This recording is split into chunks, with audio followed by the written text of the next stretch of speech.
இன்றைய குத்துபா பேருரையில் தடைகளை தாண்டிய இஸ்லாம் என்ற தலைப்பினூடாக சமூகத்துக்கு மத்தியில் சில விழிப்புணர்வு கருத்துக்களை கொடுக்கலாம் என்று ஆசைப்படுகிறேன். அன்பார்ந்த இஸ்லாமிய சகோதரர்களே, அல்லாஹு தஆலா இந்த பூ உலகத்துக்கு ஆதம் அலைஹிஸ்ஸலாத்தை அனுப்பும் போது, ஆதமே, உங்களுக்கு பகுத்தறிவை தந்திருக்கிறேன், நல்லது கெட்டது என்று சிந்திக்கிற திறனை தந்திருக்கிறேன், பேசக்கூடிய ஆற்றலை தந்திருக்கிறேன்.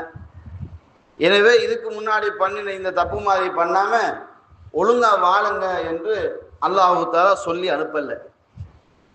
மாற்றமாக அல்லாஹு தஆலா என்ன சொல்கிறான் என்றால், மின்னி ஹுதன், என்னிடமிருந்து உங்களுக்கு நேர்வழி வரும். ஃபமன் தபிய ஹுதாய, யாரெல்லாம் அந்த நேர்வழியை பின்பற்றுகிறார்களோ, பலா ஹவுஃபுன் அலைஹிம் வலாஹும் யஹ்ஸனூன், அவர்களுக்கு எந்த அச்சமும் எந்த மனக்கவலையும் இல்லை என்று அல்லாஹு தஆலா தன் திருமறையில் வஹீயின் ஆரம்ப வார்த்தையாக ஆதம் அலைஹிஸ்ஸலாத்துக்கு சொன்ன முதல் போதனையாக இதனை நாம் பார்க்கிறோம். அதாவது இஸ்லாம் என்கின்ற இந்த கட்டம், இஸ்லாம் என்கின்ற இந்த போதனை, இஸ்லாம் என்கின்ற இந்த கட்டமைப்பு முதலில் ஆதம் அலைஹிஸ்ஸலாம் அவர்களுக்கு சொல்லப்படும் போது, இஸ்லாம் என்றால் எனது இறை கட்டளையாக இருக்கும், அதில் வரக்கூடிய சட்டங்களை, அதில் சொல்லப்பட்டவைகளை நீங்கள் பேணி நடந்து கொள்ள வேண்டும். உங்கள் மனோவிச்சை அடிப்படையிலையோ உங்கள் பரம்பரையான சட்டங்களையோ மார்க்கமாக எடுத்துக்கொள்ள கூடாது. ஊர் வழக்கத்தை மார்க்கமாக காண்பித்து விடக்கூடாது. சமுதாய வழக்கத்தை இஸ்லாம் என்று மக்களுக்கு காட்டி கொடுத்து விடக்கூடாது. என்னிடமிருந்து உங்களுக்கு நேர்வழி வரும். நீங்களாக சிந்திப்பதையெல்லாம், நீங்களாக கற்பனையாக உருவாக்குவதெல்லாம் இஸ்லாம் என்ற அடிப்படையில் நீங்கள் சிந்தித்து விடக்கூடாது என்ற அடிப்படையிலான ஆரம்ப வார்த்தையாக அது அமைவதை நாங்கள் பார்க்கிறோம். அப்ப இஸ்லாம் என்பது எங்கள் பரம்பரையாக வந்த அடிப்படையாகவோ அல்லது ஊர் வளமையில் உள்ள அடிப்படையாகவோ இஸ்லாம் அமையாது. அப்படி ஒரு இஸ்லாம் இருக்குமாக இருந்தால் ஆதம் நபியை தவிர எந்த ஒரு நபிமாரும் உலகத்துக்கு வர தேவையில்லை. ஏனென்றால் ஆதமுடைய பிள்ளைதானே எல்லாருமே. நமக்கு வேற வாப்பாவா இருக்கிறாரு? இல்லை, எல்லாரும் ஆதத்துல பிள்ளைங்க தான். அப்ப ஆதத்துல பிள்ளையாக இருந்தால் தந்தைக்கு கொடுக்கப்பட்ட அந்த போதனை எங்களுக்கு போதுமானதா இல்லையா? லாஜிக்கா பார்க்க போனா அதுதான் கரெக்ட். ஆனா அல்லாஹு தஆலா அதை இந்த சமூகத்துக்கு சொல்லவில்லை. மனிதன் தப்பு செய்யக்கூடியவன், மனிதன் தவறு செய்யக்கூடியவன், மனிதன் பலவீனமானவன், மனிதன் அவசரப்படக்கூடியவன், மனிதன் ஆத்திரப்படக்கூடியவன், இப்படியெல்லாம் மனிதனுடைய குறைகளை எல்லாம் அல்லாஹு தஆலா சொல்லி ஆங்காங்கே உங்களை நேர்வழிப்படுத்துவதற்காக வஹி வரும் என்று அல்லாஹு தஆலா சொல்கிறான். அப்ப அதனால வஹியின் ஊடாக மாத்திரம்தான் இந்த இஸ்லாம் எங்களை செம்மைப்படுத்தி கொண்டிருக்கிறது என்பதை முதல் கணம் நாங்கள் யோசித்து முடிவெடுத்து விட வேண்டும். அப்ப இஸ்லாம் எப்படிப்பட்ட தடைகளை எல்லாம் தாண்டி இருக்குது என்று பார்த்தோம் என்று சொன்னால், அல்லாஹ்விடத்தில் வாக்களித்த இந்த மனிதன் உலகத்தில் மாறு செய்பவனாக மாறிவிட்டான். எப்படி அரசாங்கத்துக்கு வருகின்ற பொழுது, ஓட் கேட்கின்ற பொழுது சொல்கிறார்களோ பொய்களை, இந்த மாதிரி வாக்குகளை கொடுப்பார்கள், ஒன்றை நிறைவேற்ற மாட்டார்கள். இந்த உலகத்திலேயே இந்த அரசாங்கம், அரசியலுக்கு வரக்கூடிய மக்கள் அதை செய்வோம், இதை செய்வோம், அப்படி செய்வோம், இப்படி செய்வோம் என்று லிஸ்ட் போட்டு சொல்லுவாங்க. 5 வருஷம் ஒன்றையும் செய்ய மாட்டான், அடுத்த தேர்தலுக்கு திருப்பி சொல்லுவாங்க. இதுதான் மனிதனுடைய இயற்கையான குணம். இந்த குணத்தை அறிந்த ரப்புல் ஆலமீன், ஓ இஷ்டத்துக்கெல்லாம் வாழக்கூடாது, நான் சொல்ற மாதிரி நீ வாழணும் அப்படின்ற ஆரம்பமாக சட்டத்தை போட்டான் அல்லாஹு தஆலா. அல்லாஹு தஆலா அறிவை கொடுத்த ரப்புல் ஆலமீன் அவனுக்கு மனோவிச்சைப்படி வாழ்வதற்கு அதிகாரத்தை கொடுக்கவில்லை. உன் அறிவால் நான் இறக்கக்கூடிய வகையை யோசித்து நடக்க வேண்டும் என்ற அடிப்படையில தான் ரப்புல் ஆலமீன் இந்த இஸ்லாத்தை கொடுக்கிறான். இப்ப இஸ்லாத்தை பொறுத்த வரைக்கும் தொன்று தொட்டு ஆதம் அலைஹிஸ்ஸலாம் தொட்டு இன்று வரைக்கும் ஒரே கொள்கை தான், ஒரே வார்த்தை தான். ரசூலுல்லாஹ் சொல்கிறார்கள், குல் இன்னமா, நிச்சயமாக நான் அஇதுக்கும், உங்களுக்கு உபதேசம் செய்கிறேன், பிவாஹிதா, ஒரே ஒரு விடயத்தை தான் நான் உங்களுக்கு உபதேசம் செய்கிறேன், நான் வேற எதையும் சொல்லல. ஏன்னா பொதுவாகவே எல்லா நபிமார்களுக்கும் அல்லாஹு தஆலா அனிஅபுதுல்லாஹ், அல்லாஹ்வை மட்டும் வணங்குங்கள் என்ற கான்செப்டை தான் கொடுத்திருந்தான். நபி அவர்களும் சொல்கிறார்கள், நான் வேற எதையும் சொல்ல வந்தவன் கிடையாது, நான் புதுசாக உங்களுக்கு ஒன்றை கொண்டு வந்தவன் கிடையாது, ஆல்ரெடி உள்ள விஷயத்தை ஞாபகப்படுத்த வந்தவன். ஃபதக்கிர் இன்னமா அந்த முதக்கிர், நான் உபதேசம் செய்கிறவனை தவிர வேற ஒன்றையும் புதுசாக நான் செய்யல. அல்லாஹ் சொல்கிறான், ஃபதக்கிர் இன்னமா அந்த முதக்கிர், நபியே நீங்கள் ஞாபகம் ஊற்ற மட்டும்தான் உங்க வேலை, நீங்க ஞாபகப்படுத்தி கொண்டு தான் இருக்கிறீங்க, அவ்வளவுதான். வதக்கிர் ஃபைன்ன ஸிக்ரா தன்ஃபஅல் முஃமினீன், அப்ப ஞாபகப்படுத்தப்படுதல் தான். அப்ப ஆல்ரெடி ஏதோ ஒரு இடத்தில் இந்த எக்ரிமெண்ட் நாங்க செஞ்சிருக்கிறோம். அது எங்க எக்ரிமெண்ட் பண்ண தெரியுமா? அல்லாஹு தஆலாவிடத்தில் நேரடியாக எக்ரிமெண்ட் பண்றோம். ஆதம் அலைஹிஸ்ஸலாத்துடைய முள்ளந்தண்டிலிருந்து அல்லாஹ் நம் அனைவரையும் வெளியாக்கினான். வெளியாகி போட்டு அல்லாஹ் கேட்டான், அலஸ்து பி ரப்பிக்கும், அலஸ்து பி ரப்பிக்கும், அங்கேயே கேட்கிறான், அலஸ்து பி ரப்பிக்கும், உங்களுடைய இறைவன் நான் தானே, என்னைத்தானே நீங்கள் வணங்க வேண்டும், எனக்காகத்தானே வாழ வேண்டும் என்று கேட்ட பொழுது பாலு பலா, ஆமா யா அல்லாஹ் அப்படின்னு சொல்லிட்டோம். அந்த சொல்லப்பட்ட செய்தி இப்ப ஞாபகப்படுத்தப்படுது, அவ்வளவுதான். புதிதாக எதை நாம் கொண்டு வரல. இன்றைக்கு என்னன்னா சொல்கிறார்கள், இஸ்லாம் என்பது நேற்று பெய்ந்த மலைக்கு இன்றைக்கு முளைச்ச காலாண்டு விட்டடிக்கிறாங்க. இஸ்லாம் என்பது 1400 வருஷம் என்றாங்க. இஸ்லாம் என்பது முஹம்மது என்கின்ற தனி மனிதனால் வந்ததுன்றாங்க. இஸ்லாத்துக்கு முஹம்மதுக்கும் சம்பந்தம் இல்லை என்றெல்லாம் விட்டடிக்கிறார்கள். மீடியாக்கள்ல இப்படி தகவல்லாம் வருகிறது. ஒன்றை புரிஞ்சுக்கங்க, நீ யாராக இருந்தாலும் எவராக இருந்தாலும் எப்படி இருந்தாலும் ஓ அப்ப என் அப்ப எல்லாருமே ஒண்ணு ஆதம் தான்.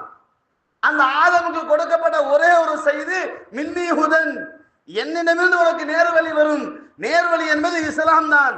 இஸ்லாம் என்பது இன்றைக்கு நேற்று அல்ல. உலகம் என்றைக்கு இயங்க ஆரம்பித்ததோ மனிதன் என்ற ஒரு போர்வையில் அன்று தொட்டு இன்று வரைக்கும் ஒரே கான்செப்ட் தான், வேற எதுவும் கிடையாது. நீ யாராக இருக்கலாம், நீ கிறிஸ்தவனாக இருக்கலாம், நீ யூதனாக இருக்கலாம், நீ ஹிந்துவாக இருக்கலாம், யாராக இருந்தாலும் உன் பேசிக்கான சப்ஜெக்டை யோசிச்சு பாரு. ஒரே ஒரு ஆண் ஒரு பெண்ணை நம்ம வந்திருக்கிறோம்னா கடவுள் என்பது ஒருத்தனாக தான் இருக்க முடியும். அந்த கடவுளின் கான்செப்ட் ஒன்றாகத்தான் இருக்க முடியும். அந்த கடவுள் வார்த்தை என்ன?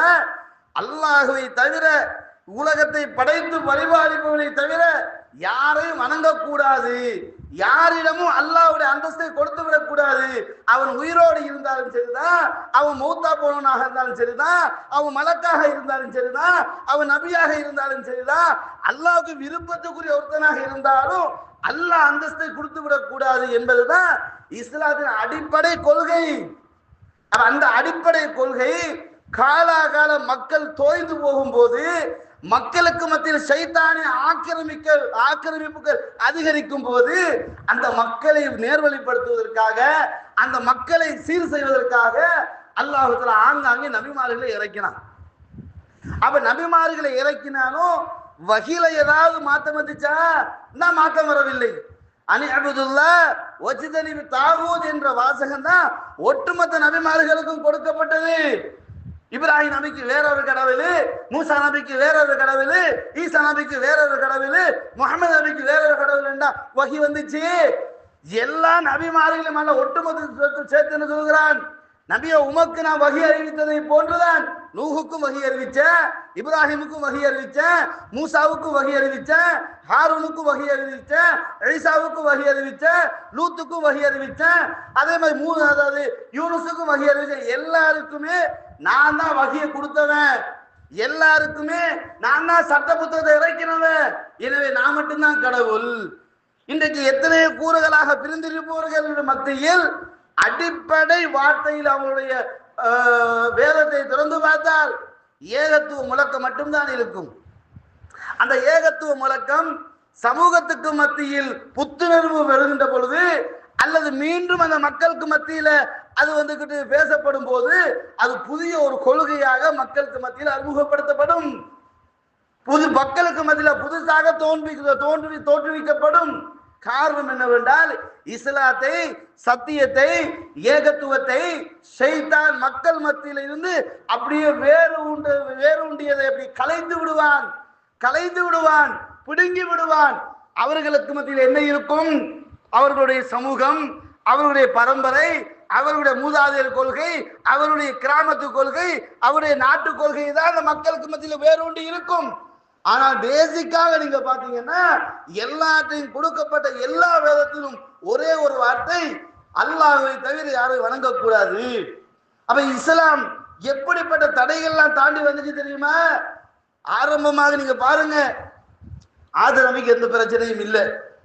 ஆது நபிக்கு பின்னாடி வந்த முதல் தூதர் நூஹ் அலைஹிஸ்ஸலாம்.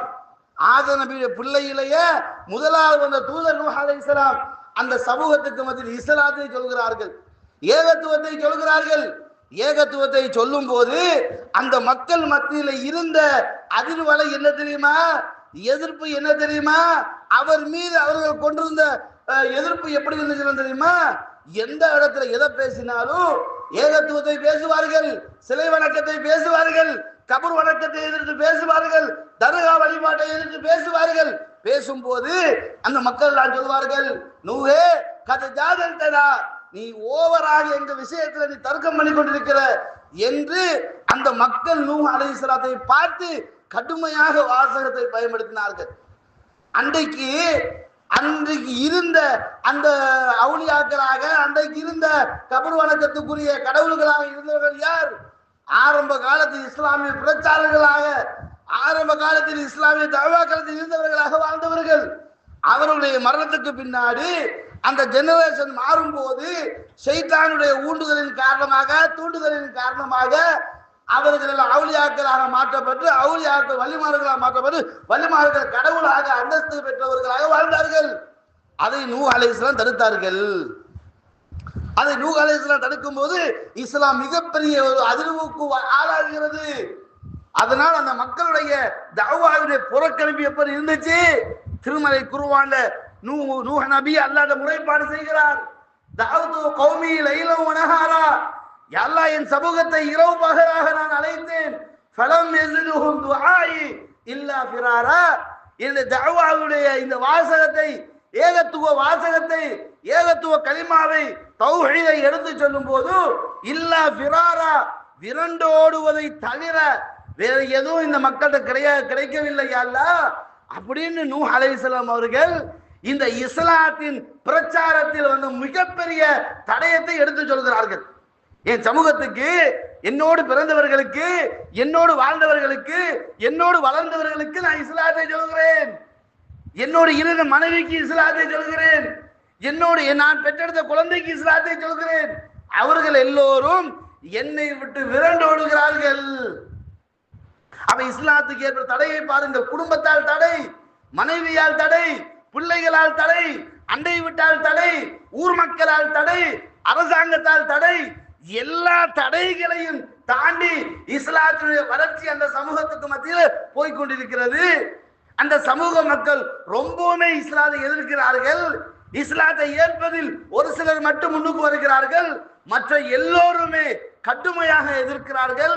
950 வருடங்கள் நூஹ் அலைஹிஸ்ஸலாம் தஅவா செய்துவிட்டு அல்லாஹ்வுக்கு முறைப்பாடு செய்கிறார்கள்.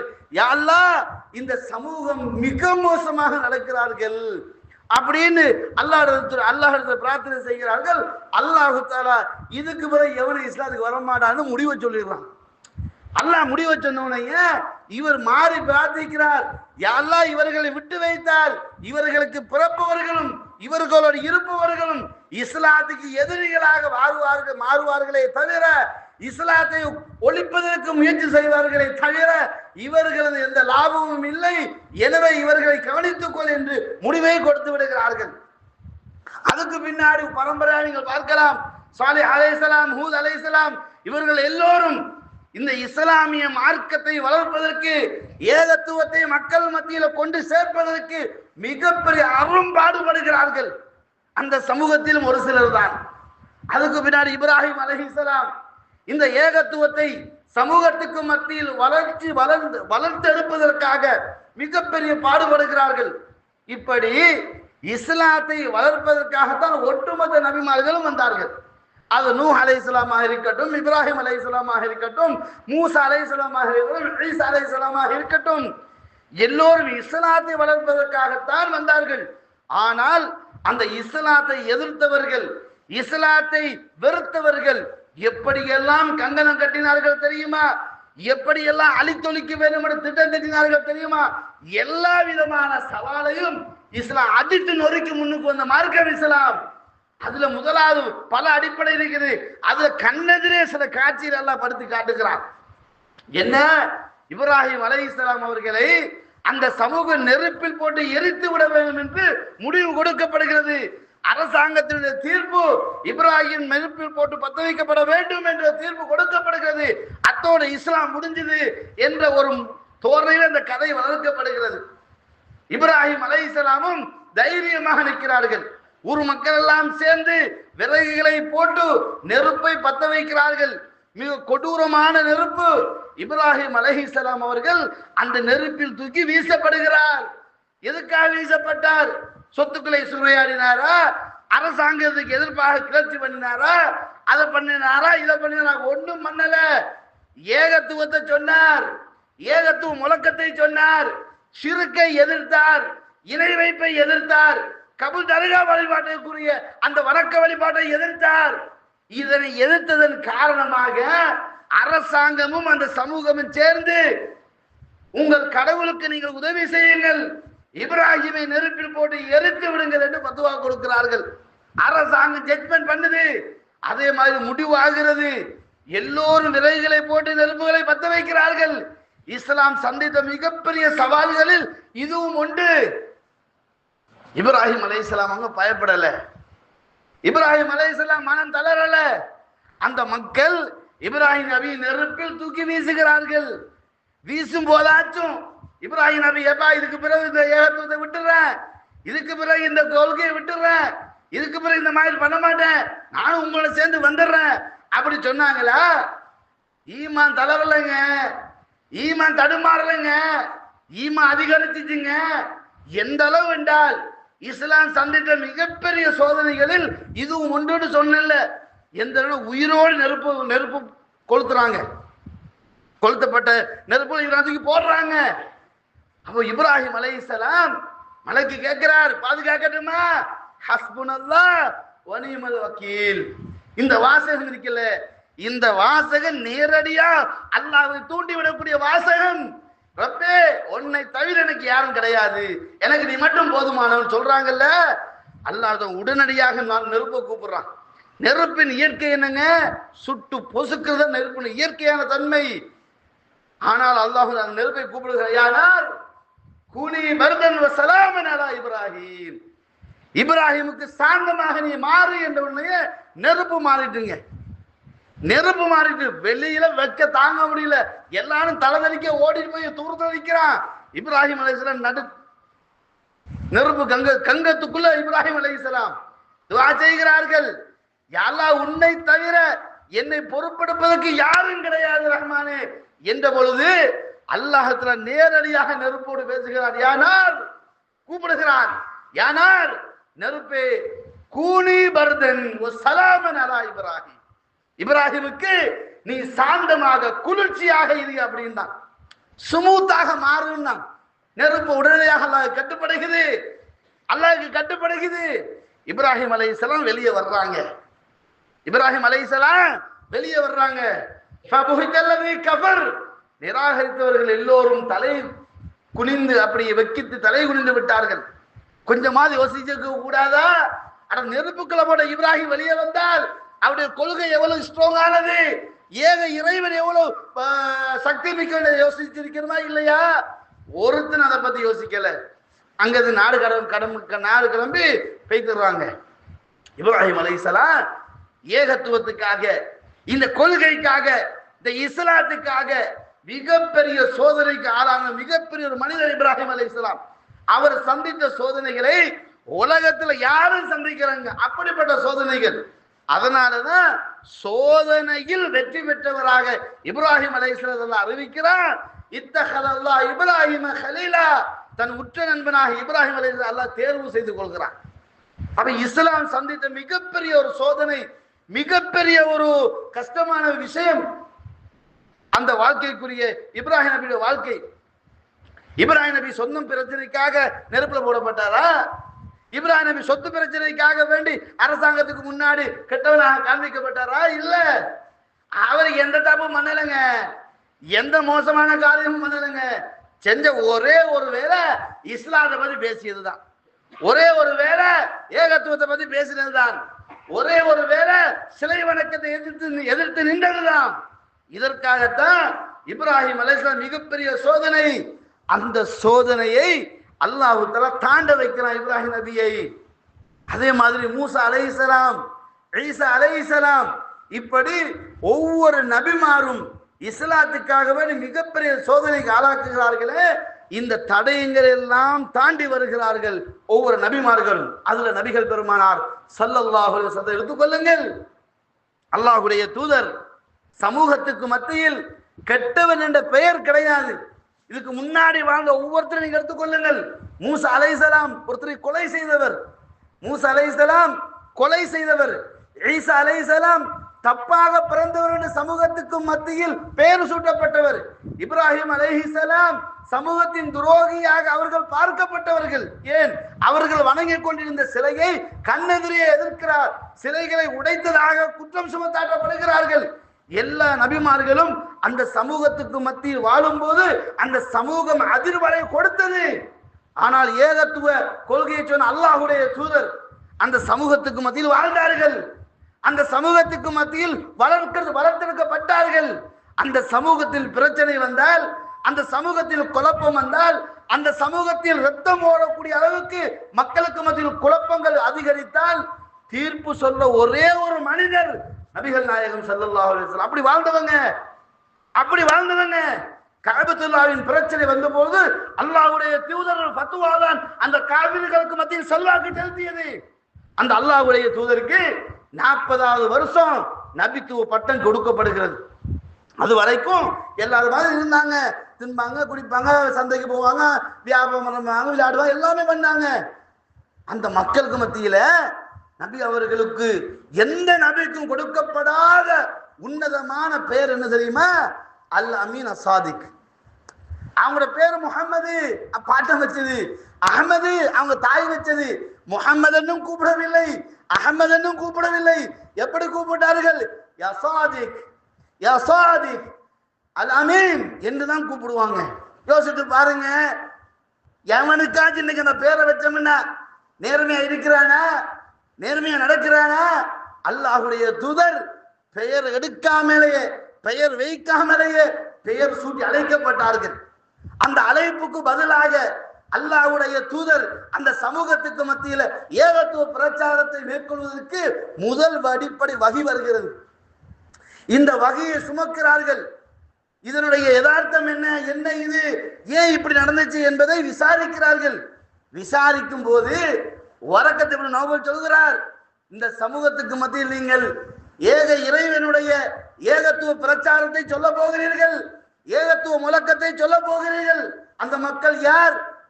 தான் பெற்றெடுத்த பெண் குழந்தைகளை உயிரோடு குழி தோண்டி புதைக்கும் சமூகம், தன் எதிரியுடைய மண்டையோட்டில் சாராயம் குடிக்கும் சமூகம், தன்னை தவிர தன்னை பெற்றெடுத்த தாயை தவிர தந்தையின் அடுத்த பெண்களை தன் மனைவியாக எடுத்துக்கொண்ட சமூகம். இப்படி அரக்கர்களாக வாழ்ந்த சமூகத்துக்கு மத்தியில் நபிகள் நாயகம் ஸல்லல்லாஹு அலைஹி வஸல்லம் அவர்கள் நபியாக மாற்றம் பெறுகிறார்கள். நுபுவத்து கொடுக்கப்படுகிறது, ஏகத்துவ வார்த்தை கொடுக்க. நபிகள் பெருமானார் ஸல்லல்லாஹு அலைஹி வஸல்லம் அவர்கள் அந்த சமூகத்துக்கு மத்தியில் வருவதற்கு முன்னாடி வரக்காவை சந்திக்கிறார். வரக்கா என்ன சொன்னார் தெரியுமா?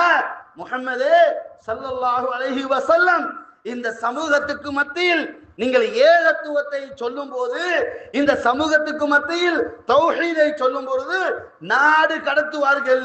இன்றைக்கு நாம் இந்த கிராமத்தில் ஏகத்துவத்தை சொன்னால் எதிரியாக பார்க்கிறார்கள், யூத கைக்கூலி என்கிறார்கள், இஸ்ரவேலர்கள் பட்ட பெயர் சூட்டுகிறார்கள். கேட்டால் எங்கள் பரம்பரைக்கு எதிர்ப்பாக பேசுகிறார்கள், எங்கள் ஊர்வலமைக்கு எதிர்ப்பாக பேசுகிறார்கள், எங்களுடைய அவுலியாக்களை எதிர்த்து பேச. நாங்கள் அதை பேசவில்லை.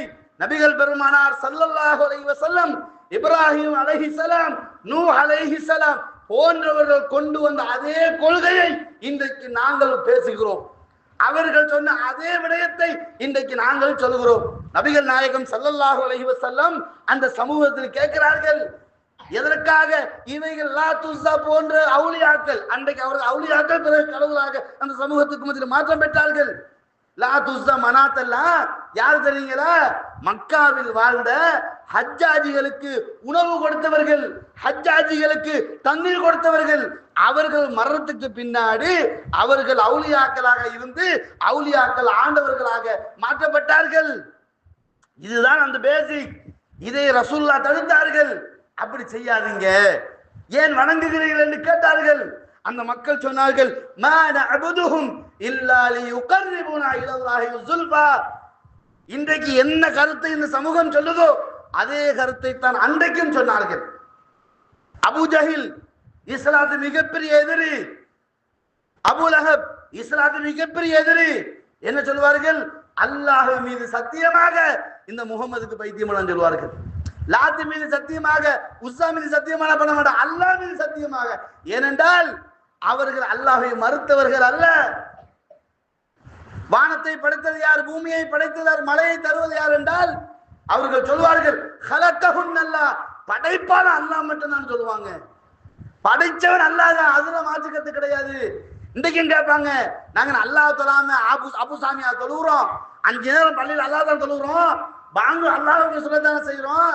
இவங்க நல்லவங்க, நாங்க பாவிங்க, இவங்க அல்லாஹ்வுடைய நல்லவங்களாக வாழ்ந்து போய்த்துக்கிட்டாங்க, அதனால இவங்க ஊடாக நாங்க அல்லாஹ் கிட்ட வசீலா தரோம், அவ்வளவு வேற ஒன்றும் கிடையாது. துஆக்கு நேரடியாக கேட்பதற்கு மனம் கூசுது. ஏன்னா நான் அந்த தப்பு பண்றேன், இந்த தப்பு பண்றேன், அந்த பாவம் இந்த பாவம், நிறைய பாவத்தை அடிக்கிட்டு இந்த பாவத்தோட எப்படி அல்லாஹ்வை சந்திக்கிறது, எப்படி அல்லாஹ்ட கேட்கறது? அதனால நம்ம அப்துல் காதர் ஜெயிலானி வச்சிருக்கிறோம், அதனால நம்ம அமீர் பாஷா வச்சிருக்கிறோம், அதனால நம்ம இஸ்மாயில் வலியுல்லா வச்சிருக்கிறோம். இவ்வளவுதான். நாங்க இவர்களை வணங்கவில்லை. இதைத்தான் அபூ ஜஹில் சொன்னான், இதைத்தான் அபூ லஹப் சொன்னான். நபிகள் நாங்கள் கேட்கிறார்கள், எதற்காக வணங்குகிறீர்கள்? மா நஅபுதுஹும், ஒருபோதும் இந்த லாத்து உஸ்ஸா மனாத்து போன்றவைகளை நாங்கள் வணங்கவில்லை. இல்லா லியுகர்ரிபுனா இலல்லாஹி ஸுல்ஃபா. இன்றைக்கு எப்படி நாங்கள் நல்லடியார்களை அவுலியாக்களை வசீலாக வைத்திருக்கிறோமோ அதே வசீலாவுக்கு தான் லாத்து உஸ்ஸா மனாத் வைக்கப்பட்டார்கள். இதைத்தான் அல்லாஹ் ஷிர்க் என்று சொல்கிறான். இதைத்தான் நபி அவர்கள் எதிர்த்து நின்றார்கள். இந்த தடைகளை இஸ்லாம் தாண்ட வைத்தது. அப்ப இஸ்லாம் எதை எதிர்நோக்கியது? மிகப்பெரிய அநியாயமாக மக்கள் எதை செய்து கொண்டிருந்தார்கள்? வேற ஒன்றும் கிடையாதுங்க. நல்லவர்கள், நாங்களும் நல்லவன், அவங்க நல்லவனா இருக்கலாம், ஆனால் நாங்க இவ்வளவு பாவம் செஞ்சிட்டோம்.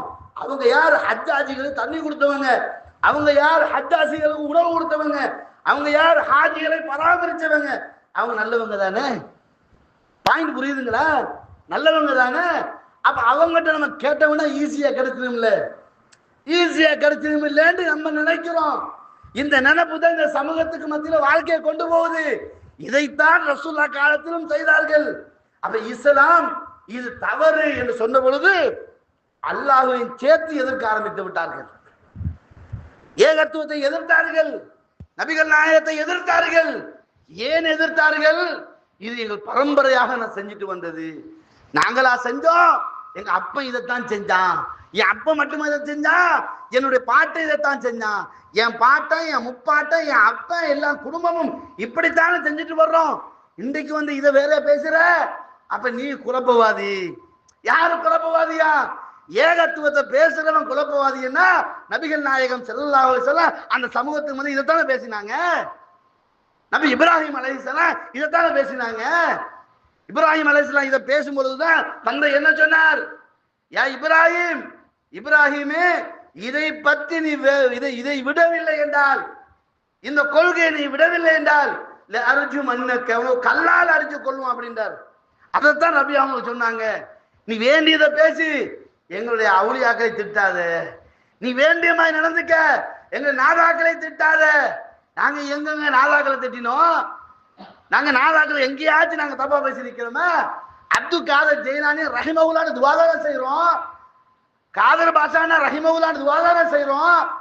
நாங்க ஏன் எந்த ஏச மாட்டோம்? ஏன்னா ரசூலுல்லாஹ் சொல்லிட்டாங்க, மௌத்தா போனா அல்லாஹ்க்கு அவனுக்கு மட்டும் இல்லதான் பிரச்சனை, உங்களுக்கு எந்த தொடர்பாடும் இல்லைன்னு ரசூலுல்லாஹ் அன்றைக்கே நமக்கு கைத்தை வெட்டி விட்டாங்கல்ல. ரசூல் அன்றைக்கே கைத்தை வெட்டிடுறாங்கன்னா எப்படி வெட்டுறாங்க? மௌத்தாயினவனுக்கும் உனக்கு எந்த சம்பந்தமும் கிடையாது. உலகத்துல எதை சம்பாதிச்சானோ அதுக்கேற்ற கூலி எடுக்க போயிட்டான். அவனை பத்தி நீ எதுவும் பேசுறதே உனக்கு தேவையில்லைன்னா எப்படி துவா செய்ய வேண்டி வைத்து பேசுறதுக்கே உனக்கு அனுமதி இல்லைன்னா அவனை எப்படி போய் அந்த தூக்கி வைப்ப நீ?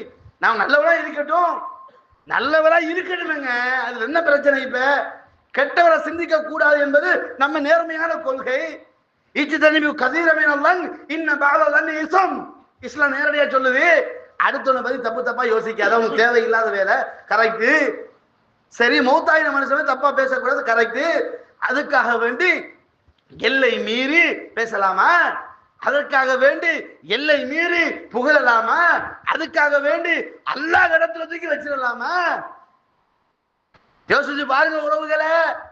அப்ப எனவே இஸ்லாம் தாண்டி வந்தது, இஸ்லாம் தாண்டியது இவைகளைத்தான்.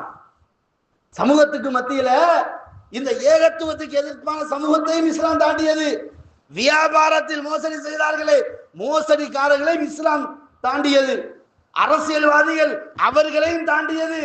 ஆன்மீகத்தை சொல்லி பொய் சொன்னார்களே, ஆன்மீகவாதியையும் தாண்டியது. இஸ்லாம் எல்லா விதமான தடைகளையும் தாண்டித்தான் இதுவரைக்கும் வேரூண்டி நிற்கிறது. அல் குர்ஆனை யாரெல்லாம் சரியாக படிக்கிறார்களோ, அல் ஹதீஸ்களை யாரெல்லாம் சரியாக புரிந்து கொள்கிறார்களோ அவர்கள் ஏகத்துவத்தில் நிலையாக நிற்பார்கள். அல் குர்ஆனை சரியாக படித்துக் கொண்டால் அவர்கள் சத்திய விடயத்தில் அழகாக நிற்பார்கள். அன்பார்ந்த இஸ்லாமிய உறவுகளே, என் அருமை சகோதரர்களே, ஒரு விடயத்தை புரிந்து கொள்ளுங்கள். இஸ்லாம் எத்தகைய தடைகளை தாண்டியது என்றால், ஷிர்க் வைத்த சமூகத்தின் மத்தியில ஏகத்துவத்தை சொன்னது. அந்த சமூகம் கொடுக்காத டார்ச்சர் கிடையாது, அந்த சமூகம் கொடுக்காத அநியாயம் கிடையாது. எந்த அளவு தூரம் என்றால், நபிகள் நாயகம் ஸல்லல்லாஹு அலைஹி வஸல்லம் அவர்களும் அவர்களை சார்ந்தவர்களும் இலை கொலைகளை தின்னும் அளவுக்கு அந்த சமூகம் இந்த சமூகத்தை பைசரித்தது. இத்தகைக்கும் அந்த சமூகம் அல்லாஹ் இல்லை என்று சொன்ன சமூகம் கிடையாது. இன்றைக்கு வாழக்கூடியவர்கள் எப்படி அல்லாஹ் ஏற்றிருக்கிறார்களோ அன்றைக்கு வாழ்ந்தவர்களும் அல்லாஹ் ஏற்றிருந்தார்கள். இன்றைக்கு வாழ்ந்தவர்கள் எப்படி அல்லாஹ்வுடைய நேரடியாக கேட்க முடியாது, அவுலியாக்கள் ஊடாகத்தான் வசீலா கேட்கணும் சொல்லுகிறார்களோ, இதைத்தான் அன்றைக்கு அபூஜஹல் கூட்டம் சொன்னது. அதை பார்த்து தான் நபிகள் நாயகம் ஸல்லல்லாஹு அலைஹி வஸல்லம் அவர்கள் உனது தேவை அல்லாஹ்ட்ட மட்டும் கேளுன்றாங்க. இதா சஅல்த, நீ பிரார்த்தனை செய்தால், பாவ மன்னிப்பு தேடினால், நீ உனக்கு தேவையை கேட்டால், ஃபஸ்அலில்லாஹ், அல்லாஹ்ட்ட மட்டும் கேளு. குழந்தை இல்லையா, அல்லாஹ்ட்ட கேளு. பொருளாதாரம் இல்லையா, அல்லாஹ்ட்ட கேளு. உனக்கு பொருளாதார கஷ்டம், நோயா, அல்லாஹ்ட்ட கேளு. இன்றைக்கு இன்ன தர்காவுக்கு போயிட்டு காசை போட்டு 3 நாள் தங்கினா உனக்கு நோய் குணமாயிரும். இன்னும் அவுளியா பேரை சொல்லி ஊர் முழுக்க சுத்தி அடிச்சா நோய் இல்லாம போயிட்டு, ஏன்டா இப்படி எல்லாம் போய் சொல்றீங்க? சுப்ஹானல்லாஹ். அல்லாஹ்வுக்கும் அல்லாஹ்வுடைய தூதருக்கும் தெரியாத சட்டம் எல்லாம் இந்த சமூகத்துக்கு மத்தியில தெரிய வந்துட்டு, அவுளியா பேரை எழுதி தொங்க வச்சா பிரச்சனை இல்லாம போயிடுமா, நோயெல்லாம் ஊட விட்டு ஓடிடுமா. கொரோனா டைம்ல அந்த பேரை பத்திரத்துக்கு எழுதி வச்சிருந்தா கொரோனாவே நாட்டுக்குள்ள வந்து நிற்காதப்பா. இப்படியெல்லாம் பொய்களை சொல்லி சமூகத்தை ஏமாத்துறமே. இஸ்லாம் எப்படிப்பட்ட இந்த மாதிரி மூட நம்பிக்கையெல்லாம் உடைத்து நொறுக்கி வந்த மார்க்கம் இஸ்லாம். யாருக்கு மூட நம்பிக்கை இடம் கொடுக்காத மார்க்கம் இஸ்லாம். இஸ்லாம் எப்பொழுதுமே நேர்மையாக நிலையாக நின்ற மார்க்கம் இஸ்லாம். அன்பார்ந்தவர்களே, எப்படிப்பட்டவர்களை இஸ்லாம் எதிர்த்துச்சு தெரியுமா? உலகத்திலே கொடி கட்டி வாழ்ந்தவர்களெல்லாம் எதிர்த்து காலுக்கு கீழாக போட்ட மார்க்கம் இஸ்லாம். அனரப்புக்கும் நான் தான் மிகப்பெரிய கடவுள் என்று சொன்னானே, அவனை அட்ரஸ் இல்லாமல் மாற்றியது இஸ்லாம். என்னை தவிர யாரும் வணங்கப்படக்கூடாது என்று பேசிய இடத்தில் அல்லாஹ்வை மட்டும்தான் வணங்குவோம் என்று மக்களையும் ஒரே சத்தத்தில் உயர்த்த பேச வைத்தது இஸ்லாம். வியாபாரத்தில் மோசடி சமூகத்துக்கு மத்தியில் வியாபாரத்தில் மோசடி செய்தால் அவன் இஸ்லாமியனே கிடையாது என்று ஓரம் கட்டியது இஸ்லாம். வட்டியோடு வாழ்ந்த சமூகத்துக்கு மத்தியில் வட்டி எடுப்பவன் அல்லாஹ்வோடு யுத்தம் செய்ய தயாராகட்டும் என்று அவனை அறைகோல் விடுத்த மார்க்கம் இஸ்லாம். இப்படி எல்லா விதமான அயோக்கியத்தனத்தை எதிர்த்து நிலையாக நின்று இதுவரைக்கும் யாரும் வெற்றி கொள்ள முடியாத அளவுக்கு நிலையாகவும் வளர்ச்சியாக மாறக்கூடிய ஒரே ஒரு மார்க்கம் இஸ்லாம். அது இதுவரைக்கும் பல தடைகளை தாண்டி கொண்டுதான் இருக்கிறது. இன்றைக்கு இஸ்லாமிய சமூகத்தை அழித்து விடுவோம் என்று கங்கணம் கட்டக்கூடிய யூதர்களுக்கு மத்தியில் இஸ்லாமிய சமூகத்துக்கு மத்தியில் அநாகரிகத்தை வளர்த்து நாகரிகத்தை நாசமாக்கி இஸ்லாத்தையே மாற்றிடுவோம் என்று கங்கநங்கம் கட்டக்கூடிய இந்த கிறிஸ்தவ சமூகத்துக்கு மத்தியில் இஸ்லாம் இன்றைக்கும் வேறு உண்டு என்றால் நிலையான அல் குர்ஆன் அது மட்டும்தான் மிகப்பெரிய ஒரு சாட்சி. நபி அவர்களுடைய போதனை அல் ஹதீஸ் அது மட்டும்தான் நிலையான ஒரு சட்டம். இன்று வரைக்கும் யாராலும் இஸ்லாத்தை சிறுமைப்படுத்த முடியவில்லை. காரணம் என்ன? இஸ்லாத்தினுடைய ஏக இறை கொள்கை, ஒரே ஒரு கடவுள் என்ற கொள்கை, நபி அவர்கள் மட்டுமே மார்க்கத்தின் தலைவன் என்ற ஒரு கொள்கை. இந்த கொள்கை இருக்கும் வரைக்கும் யாராலும் எதையும் அசைக்க முடியாது. இஸ்லாம் எப்படிப்பட்ட இடமாக இருந்தாலும் போய் சேர்ந்து நிற்கும். இன்றைக்கு இஸ்லாமே என்னன்னு தெரியாத உலகத்துக்கு மத்தியில் இஸ்லாம் விஸ்வரூபம் எடுத்து வளருது என்றால் அதுக்கு காரணம் என்ன? இஸ்லாமிய அடிப்படை கொள்கை குர்ஆனும் ஹதீஸும் தான் சமூகம் வளர்ச்சிக்கு காரணம். அன்பார்ந்தவர்களே, எனவே இஸ்லாம் எப்படிப்பட்ட சோதனைகள், எப்படிப்பட்ட வேதனைகள், எப்படிப்பட்ட தடைகளை எல்லாம் தாண்டி இன்றைக்கும் இருக்கிறது. இஸ்லாம் ஒரு சூரியன் மாதிரி. அதை நீங்க எப்படித்தான் மறைக்க நினைச்சாலும் அது உங்களால முடியாது, அதை அழிக்க நினைச்சாலும் உங்களால முடியாது. இஸ்லாம் என்பது எப்பொழுதுமே எந்த நேரமும் எல்லாரையும் தூண்டிவிட்டு அவனை சிந்திக்க வைக்கக்கூடிய ஒரே ஒரு மார்க்கம் இஸ்லாம். அதனாலதான் எவ்வளவு பெரிய தடைகள் வந்தாலும் தடையை உருவாக்குவனை கூட தடயம் இல்லாமல் அளித்த மார்க்கம் இஸ்லாம் என்பதை புரிந்து கொள்ள வேண்டும். எனவே இஸ்லாமிய உறவுகளே, இஸ்லாம் தடைகளை தாண்டி வளர்ந்த மார்க்கத்தில் இன்றைக்கு நானும் நீங்களும் இருக்கிறோம். இந்த இஸ்லாத்தை சமூகத்துக்கு மத்தியில் நேர்மையாகவும் நேர்த்தியாகவும் கடைபிடித்து காண்பிக்க வேண்டிய பொறுப்பு அமானிதமாக எங்களுக்கு தரப்பட்டிருக்கிறது. எனவே எந்த சமூகம் இந்த இஸ்லாமிய ஏகத்துவத்துக்கு எதிர்ப்பாக முஸ்லீம்கள் என்ற போர்வையில் இன்றைக்கு சமூகத்துக்கு மத்தியில் பள்ளிகளை கட்டிக்கொண்டு மக்களுக்கு மத்தியில் தொப்பிகளை போட்டுக்கொண்டு அவர்களுடைய ஸ்டைலுக்கு வாழ்கிறார்களோ, இவர்கள் தொப்பி போடுவது தடையா இல்லையான்னு நான் பேச வரவில்லை. தொப்பி போடலாம், தாராளமாக போடலாம். தாடி வைக்கணும், அழகாக உடுக்கணும், கரணைக்கு மேல உடுக்கணும், நேர்த்தியா இருக்கணும், பெண்கள் மறைக்கப்பட்டு உடுக்கப்பட வேண்டும். இதெல்லாம் இஸ்லாமிய கொள்கை. ஆனா இவையெல்லாம் செய்துவிட்டு இஸ்லாம் தடுத்த ஷிர்கை இன்றைக்கு அதுதான் மார்க்கமாக சொல்கிறார்களே. இந்த தடைகளை உடைப்பது உங்கள் கடமை, இதற்காக உடைப்பது உங்களுடைய பொறுப்பு. இதிலிருந்து நீங்க ஒரு காலமும் வயது எல்லையை யோசித்து நான் இன்னும் சின்ன வயசுக்காரன் வாழணும், நான் பெரிய வயசுக்காரன் மூத்தா போறேன், இதெல்லாம் இல்லை. ஒரு நாள், ஒரே ஒரு நாள் அல்லாஹ்வுக்காக வாழ்ந்தால் அந்த நாளை ரப்புல் ஆலமீன் புரிந்து கொண்டால் அல்லாஹ் உங்களுக்கு கொடுக்கக்கூடிய ஒரே ஒரு வார்த்தை கீல துஹுலுல் ஜன்னah, கீல துஹுலுல் ஜன்னah. அல்லாஹ் தரக்கூடிய கடைசி வார்த்தை கீல துஹுலுல் ஜன்னah. தடையை தாண்டி உலகத்தை வாழ்ந்த ஒரு மனிதர், குர்ஆன் தெளிவாக சொல்கிறது. யாசீன் சூராவின் மறுபக்கமாக 3 நபிமார்களும் அந்த சமூகம் பொய்ப்பித்த போது இவர் மட்டும் அந்த தடைகளை தாண்டி அவரை உண்மைப்படுத்தினார். அதனால் அந்த சமூகம் அவரை அடித்து கொண்டார்கள். அவன் உயிர் உடம்பை விட்டு பிரியும் போது அல்லாஹ் கொடுத்த முடிவென தெரியுமா? கீல துஹுலுல் ஜன்னah. என் மார்க்கத்துக்காக வாழ்ந்தாயா, நீ சுவர்க்கத்தில் நுழைந்து கொள் என்று அல்லாஹ் தஆலா கொடுத்தான். அன்பார்ந்தவர்களே, எங்கே எப்ப எப்படி மரணம் தெரியல.